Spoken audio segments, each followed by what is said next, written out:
Hi everyone. Pushpa 2 आप सबने देख रखी होगी। Pushpa the rule. Allu Arjun sir की एकदम कड़क एक्टिंग और एटीट्यूड आप सबका दिल भी जीत लिया होगा। थिएटर से बाहर निकलते ही आपके अंदर भी एक पुष्पा भाव की फीलिंग आ रही होगी और बिल्कुल आना भी चाहिए। आखिर दमदार एक्टिंग जो थी रुकेगा नहीं। तो अब मैं चाहता हूँ कि आप पुष्पा भाव जैसा एटीट्यूड ज़रूर अपनी लाइफ में रखें, लेकिन कोई एक्शन के लिए नहीं, बल्कि अपने खुद की ग्रोथ और डेवलपमेंट के लिए। हाँ, आपने सही सुना।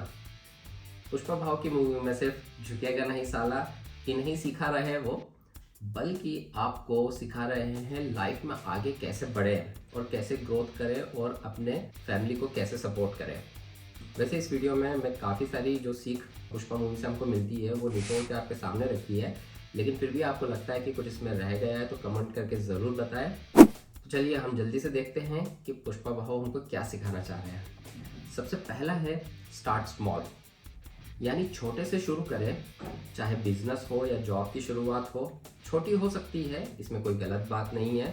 पुष्पा भाव ने भी पहले मजदूरी से शुरू किया था, फिर 4% के पार्टनर बने, फिर सिंडिकेट के प्रेसिडेंट बने और फिर डायरेक्ट क्लाइंट से बिजनेस। तो हमें ये याद रखना चाहिए कि शुरू करना ज़रूरी है और शुरुआत छोटी हो सकती है। स्टेप्स हम थोड़े थोड़े लेके आगे बढ़ सकते हैं और एक दिन अपना गोल अचीव कर सकते हैं। दूसरी सीख हमें जो मिलती है वो है अपॉर्चुनिटी। हमेशा अपने आप को अलर्ट रखें और अपॉर्चुनिटी मिलने का इंतज़ार करें। जैसे कि पुष्पा भाव को अपॉर्चुनिटी मिली और उन्होंने मुसीबत के वक्त पांडा रेड्डी को प्लान बताकर 4% के पार्टनर बन गए।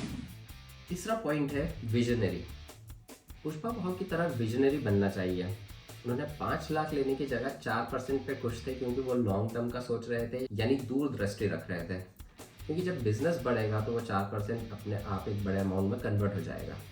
तो आप भी हमेशा लॉन्ग टर्म विजन रखें, हमेशा दूर की सोचें और उसके अकॉर्डिंग फैसला लें। Fourth point is plan B. अक्सर हम अपनी लाइफ में कुछ करना चाहते हैं लेकिन हम उसमें सफल नहीं होते हैं और हमारे पास कुछ करने के लिए या तो वक्त नहीं बचता है या फिर कुछ प्लान नहीं होता है। पुष्पा भाव हमेशा प्लान बी और कभी प्लान सी भी तैयार रखते थे। जैसे कि हमने देखा कि उन्हें माल को एक जगह से दूसरी जगह ले जाना था, तो उन्होंने नदी का रास्ता था वो चुना, लेकिन उनको पता था कि वहाँ पर भी प्रॉब्लम आ सकती है, तो इसलिए उन्होंने प्लान बी अपना बैकअप तैयार रखा और बैलगाड़ी के थ्रू अपना प्लान एक जगह से दूसरी जगह पार करवाया। और उसमें भी एक बैलगाड़ी पकड़ी जाती है और एंड में उन्होंने प्लान सी भी तैयार रखा था कि वो बैलगाड़ी भी पुलिस वालों के हाथ में लगे। तो इस तरह से हमें भी अपनी लाइफ में प्लान्स को रेडी रखना चाहिए। अगर हमारा एक प्लान काम ना करे तो हम दूसरे पे स्विच कर पाए। फिफ्थ पॉइंट है लीडरशिप। पुष्पा भाव हमेशा अपने कलीग्स जैसे कि केशव का ध्यान रखते थे और भी बाकी जो भी उनके साथी लोग थे हमेशा उनका ध्यान रखते थे, तभी वो लीडर कहलाए और सब उनके लिए जान देने को भी तैयार रहते थे। जैसे कि जब ट्रक पकड़ा रहे थे तो पुलिस वालों ने नदी का रास्ता पकड़ लिया था और सामने जो इंस्पेक्टर था वो बैलगाड़ी पर खड़ा हुआ था और वहाँ से उसने सारे ट्रक को रोक लिया था। लेकिन उस वक्त पुष्पा भाव ने अपनी लीडरशिप क्वालिटी दिखाई और अपने कलीग्स का भरोसा जीता। उन्हें यह बोला कि मुझे माल से ज़्यादा आप लोगों की फिक्र है, इसलिए ट्रक छोड़ के भाग जाओ। तो वो सारा माल छोड़ के भाग जाते हैं। इससे पुष्पा ने उनका भरोसा जीता, अपनी लीडरशिप क्वालिटी दिखाई कि उनके लिए मुनाफा ही सब कुछ नहीं है, सबका साथ ज़रूरी है। 6 पॉइंट है अकाउंटिंग। पुष्पा का उसूल कर लेगा वसूल। पुष्पा भाव हमेशा अपने हिसाब किताब क्लियर रखते थे।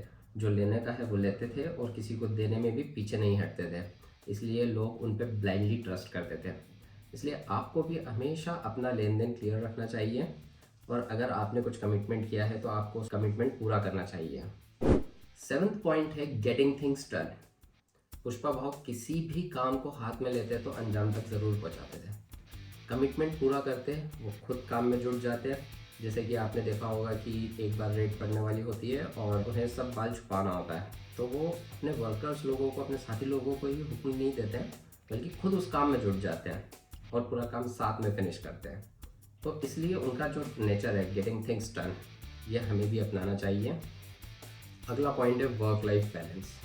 पुष्पा भाव अपने काम के साथ साथ फैमिली को भी ध्यान देते थे, पूरा वक्त देते थे उनको और हमें परिवार और काम में बैलेंस बनाना सिखाते हैं। हालांकि वो सलाह ज़रूर देते थे अपनी वाइफ से, वो हमेशा अपनी समझदारी से ही उस पर ट्रस्ट करके और उसके अकॉर्डिंग ही काम करते थे।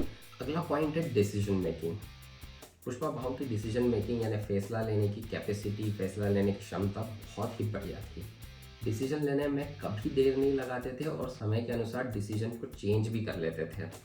जैसे कि माफ़ी मांगने का डिसीजन चेंज कर लिया था उन्होंने एट दी एंड, क्योंकि वो अपने गोल में बिल्कुल क्लियर थे। तो आपको भी अपने गोल में क्लियर रहना है और उसके अकॉर्डिंग डिसीजन लेना है।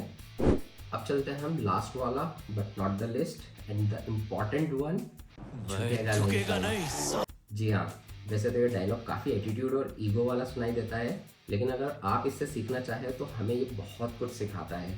जैसे कि हमें अपने आप को कभी आलस, फेलियर्स, हार्ट ब्रेक, स्ट्रेस या तनाव या ऐसे नेगेटिव हालातों में झुकना नहीं चाहिए, और ऐसे हालातों में हमें हमेशा डट के खड़े रहना चाहिए और अपनी सारी प्रॉब्लम्स और मुश्किलों को बोलना चाहिए, झुकेगा मैं नहीं झुकेगा साला। नहीं साला।